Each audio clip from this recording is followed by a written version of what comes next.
যে ধর্মের আকার নিয়েছে হিন্দুত্ব, যেহেতু এখানে হচ্ছে সংখ্যাগুরু মানুষ হিন্দু, তাহলে সেই জন্যে যে অর্থনৈতিক যে শোষণ, অর্থাৎ কিছু মহাধনী তারা যে অজস্র মানুষকে একেবারে ফাঁপা করে দিচ্ছে, সেইটাকে আড়াল করে হিন্দু মুসলমান এই ন্যারেটিভটাকে সামনে আনার যে প্রক্রিয়া, তার যে আসল মর্মবস্তু কি, আসলে অর্থনীতি এবং রাজনীতি তার মধ্যেকার যে মূল লক্ষ্য পুঁজিবাদকে বিকশিত করা, পুঁজি তাদের টেকনিক্যাল করে দেওয়ার কাজে, তাদের সমস্ত নিরাপত্তা সমস্ত কাজে আমরা কি দেখলাম, প্রযুক্তি এলো, এআই এলো।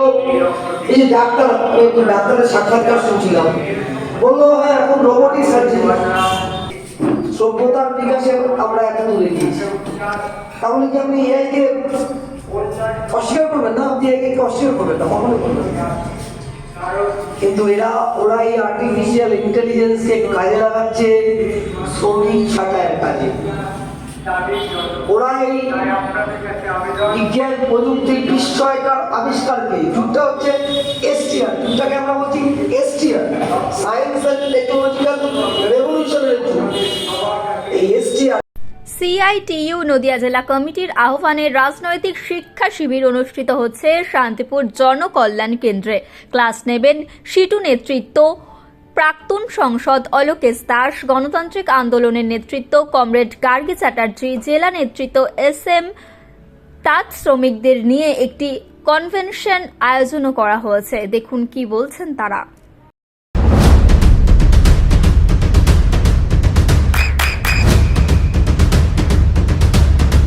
বৃষ্টিতে স্বস্তি, বৃষ্টি অ্যাকোয়া বিশুদ্ধ পানীয় জল। সিআইটিইউ নদিয়া জেলা কমিটির রাজনৈতিক শিক্ষা শিবির অনুষ্ঠিত হচ্ছে। এখানে 3টে বিষয়ের চর্চা হচ্ছে। এখানে উপস্থিত আছেন আমাদের রাজ্যের নেত্রী গার্গী চট্টোপাধ্যায়, আমাদের জেলার সম্পাদক এসএম সাদি এবং সভাপতি হিসাবে আমি। আমরা 3টে বিষয়ে আলোচনা করছি এখানে। একটা বিভাজনের রাজনীতি, আমাদের সর্বভারতীয় সম্মেলন আছে, সেই সম্মেলনের পরিপ্রেক্ষিতে আজকের রাজনৈতিক পরিস্থিতি, আর আমাদের সংগঠনের চেহারা কি হওয়া উচিত, কি আছে এবং কি করতে হবে আমাদের, সেই সম্পর্কিত আলোচনা হচ্ছে। আমরা সবসময় রাজনৈতিক চর্চার মধ্যে থাকি, তার কারণ হচ্ছে এই যে পরিবর্তনের পথ একটা বার করতে হবে আমাদের, শ্রমিক শ্রেণীর মুক্তির পথ। শোষণের জাঁতাকলে সে আটকে আছে, ফলে এই শোষণের জাঁতাকলের পথের পরিবর্তন ঘটাতে হবে। সেই পরিবর্তন ঘটাতে গেলে আমাদের যে নয়া উদার অর্থনীতি, তাকে মোকাবিলা করতে হবে। আবার এই মোকাবিলা করবার সময় একটা সমস্যা হচ্ছে যে মানুষ তার ওপরের যে যন্ত্রণা, জীবন যন্ত্রণা, শোষণ, তার বিরুদ্ধে যখন ঐক্যবদ্ধ হচ্ছে, তাকে ভাগ করে দেওয়া হচ্ছে। সেই ভাগ করার মুখ্য পন্থা হচ্ছে আমাদের দেশে ধর্ম, যে ধর্মের আকার নিয়েছে হিন্দুত্ব, যেহেতু এখানে হচ্ছে সংখ্যাগুরু মানুষ হিন্দু, তাহলে সেই জন্যে যে অর্থনৈতিক যে শোষণ, অর্থাৎ কিছু মহাধনী তারা যে অজস্র মানুষকে একেবারে ফাঁপা করে দিচ্ছে, সেইটাকে আড়াল করে হিন্দু মুসলমান এই ন্যারেটিভটাকে সামনে আনার যে প্রক্রিয়া, তার যে আসল মর্মবস্তু কি, আসলে অর্থনীতি এবং রাজনীতি তার মধ্যেকার যে মূল লক্ষ্য পুঁজিবাদকে বিকশিত করা, পুঁজিকে বিকশিত করা, পুঁজিতন্ত্রের মাথায় ছাতা ধরা শাসকের কাজ, সেগুলোকে আমাদের বোঝানোর চেষ্টা করা হচ্ছে। এটা কি প্রতি বছরেই হয় কি? আমরা ধারাবাহিকভাবে আমাদের এই রাজনৈতিক চর্চার মধ্যে থাকি। আমরা কর্মীদের আজকে যে পরিস্থিতি, আমরা সবসময় মনে করি যে কংক্রিট সিচুয়েশন, কংক্রিট অ্যানালিসিস, অর্থাৎ যা পরিস্থিতি হবে সেই পরিস্থিতির সঠিক বিশ্লেষণ সামনে না থাকলে আমরা আমাদের রাস্তায় ঠিকভাবে চলতে পারবো না। সেজন্য পরিস্থিতির পরিবর্তন হয়, আমরা সেই পরিস্থিতির বিশ্লেষণ করি এবং আমাদের চলার পন্থা নির্ধারণ করি। ফলে এটা আমাদের ধারাবাহিকভাবে চলে।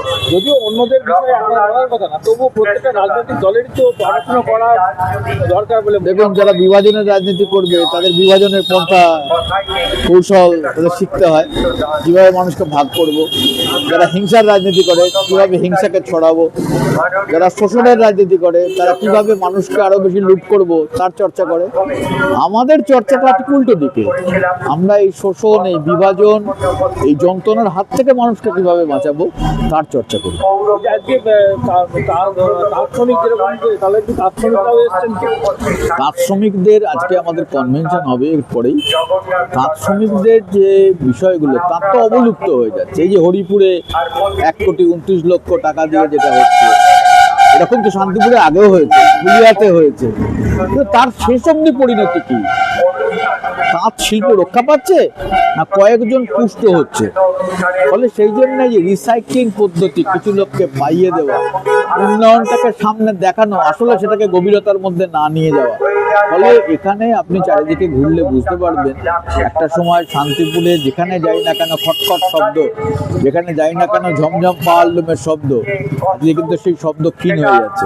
ফলে শান্তিপুর, ফুলিয়া আজকে তাঁত শিল্প থেকে মানুষ সরে গেছে, সরে গিয়ে অন্য যে পেশা, সেই পেশার মধ্যে যাচ্ছে।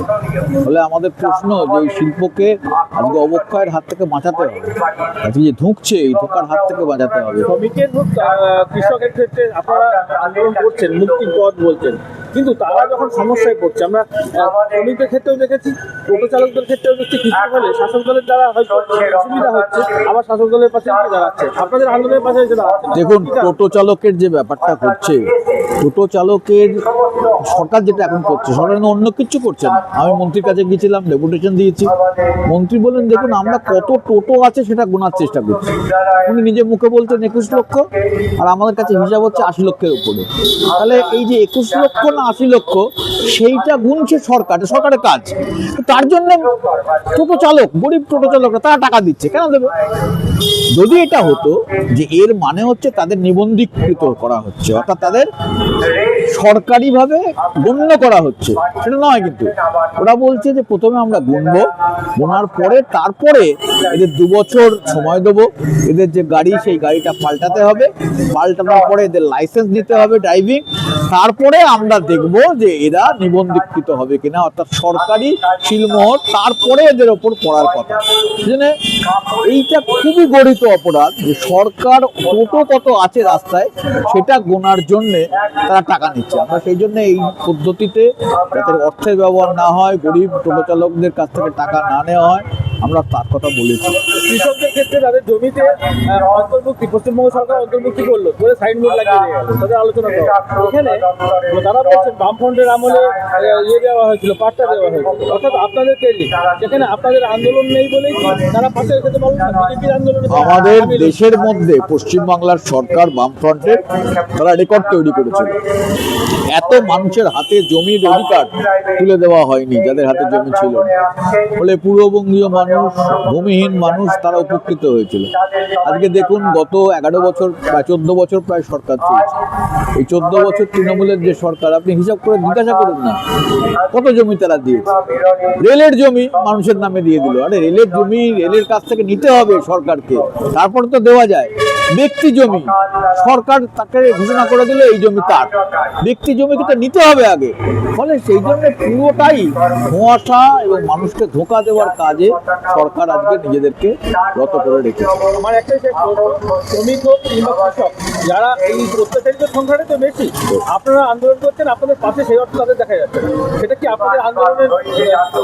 দেখুন, আন্দোলন সংগ্রাম হচ্ছে, কিন্তু এই আন্দোলন সংগ্রামকে ভেঙে দেওয়ার প্রক্রিয়া আছে।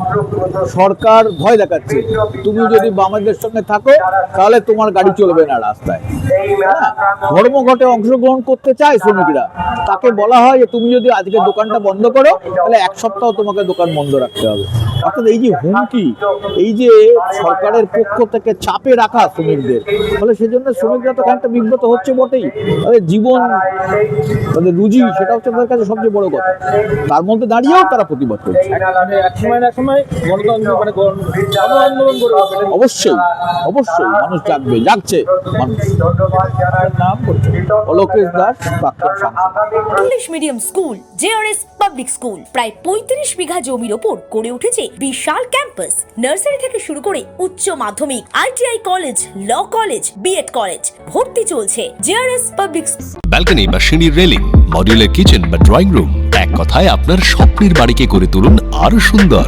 Chakdah ply centre, gorgeous look বা কোয়ালিটি সবে 3 number 1 Chakdah ply centre. Chakdah ply centre, KBM, Chakdah, Nadia. আপনি কোথায় ইনভেস্ট করবেন, কেন করবেন, বুঝতে পারছেন না তো? সঠিক গাইডলাইন পেতে আজই আসুন নদিয়ার চাকদাতে নিবেদিতা প্রাইভেট লিমিটেডে। Nivedita private limited, marketing and distribution service. Chakdah aluminium centre, ply, কাঁচ, laminates, kitchen fittings, door lock, window ও অ্যালুমিনিয়ামের খুচরো ও পাইকারি বিক্রেতা। Chakdah aluminium centre, Purbalalpur 50 number রেলগেটের পাশে, চাকদা, নদিয়া। হোমওয়ার্কটা করেছো? হ্যাঁ স্যার। এ বাবা, ভুল করেছো কেন? চোখে কেমন ঝাপসা দেখছি, লিখতে আর পড়তে খুব সমস্যা হচ্ছে। চাকদার মডার্ন অপটিক্স থেকে ভালো চোখের ডাক্তার দেখিয়ে নাও। প্রতিদিন প্রকৃত চোখের ডাক্তার ও দৃষ্টি বিশেষজ্ঞ মডার্ন অপটিক্স, চাকদহে। স্যামসাং, জিও, রিয়েলমি, নদিয়ার একমাত্র অথরাইজড ডিস্ট্রিবিউটর ঘোষ কমিউনিকেশন, থানার মোড়, চাকদা। ভাবছেন 3 স্টার ক্যাটাগরিতে কাটাবে? রুম রে মাত্র 1500 টাকা থেকে স্টার, খাওয়া দাওয়া রিজনেবল প্রাইস। নদিয়ার একমাত্র 3 স্টার ক্যাটাগরি হোটেল এনবি সোনার বাংলা হোটেল, কল্যাণী এইমসের ঠিক উল্টো দিকে, কল্যাণী, নদিয়া। নদিয়া জেলার সবথেকে বড় বিল্ডার্স চাকদার মা মনসা বিল্ডার্স, রড ও সিমেন্টের পাইকারি ও খুচরো বিক্রেতা। মা মনসা বিল্ডার্স, পদ্মবিলা, চাকদা, নদিয়া। রড কেনাকাটায় থাকছে ডিসকাউন্ট অফার। মা মনসা